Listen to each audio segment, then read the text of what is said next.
may be the world's smartest house. It's a personal project that I've been working on for more than 10 years in my spare time, trying to figure out what should a smart house do? How do I code it to do that? And most importantly, the human factors involved. What do people actually like having in their smart house? And which features are just such a bad idea that they get ripped out? And there's plenty of features I've ripped out along the way. For me, a smart house is first and foremost autonomous.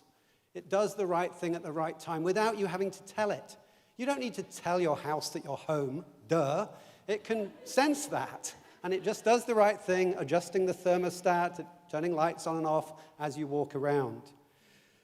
Second thing, a smart house should not be annoying. Our house will make subtle noises to tell you that a car's coming down the drive. It makes a tweeting bird sound that a guest doesn't even recognize as being from inside the house. We know it's the car, the dogs know it's the car, but it's subtle, it's not in your face and annoying. And in fact, anybody who says that the vision of the future for the home is LCD screens in every room, Microsoft, I think I think that's wrong. The house is a sanctuary. It's a place you go to escape technology. My house looks like a normal house. But the house is aware. It knows which rooms are occupied. It knows where people are in the house, how long ago they were there. And it uses that information, to turn lights off and to save energy. There is no user interface there because the house is the interface. The house has over 200 sensors in it of all different kinds. By the time you've come through the front door, you've already passed through 5 sensors.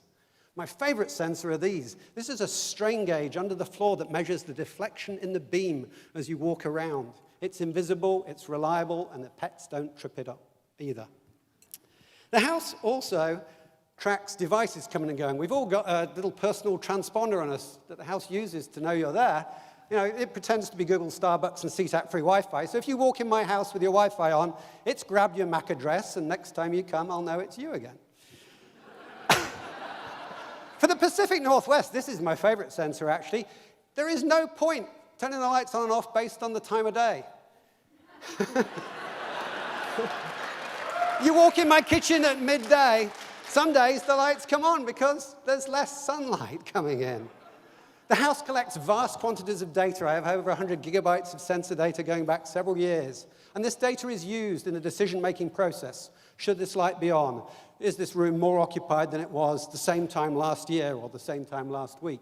The decision to turn a light on or off or how bright it should be on is a really complicated decision. It's not an if this, then that kind of scenario.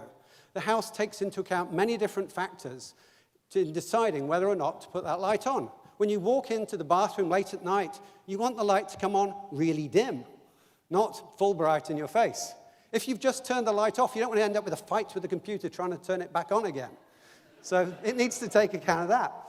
To help it understand the topology of your house, the house has a graph model with nodes and edges behind the scenes where it knows every sensor, which room it's in, which rooms are adjacent to which other rooms.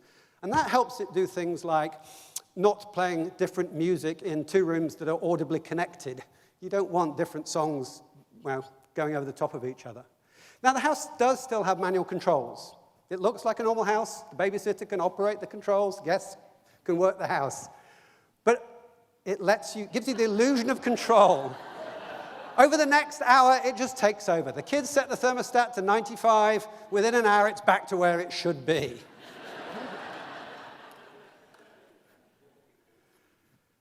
I also, along the way, just built a natural language interface so that you can chat to the house and it chats to you. You can ask it who called, you can tell it what music to play in which rooms. This was just a little side project. It took about a year, I think, to get that going.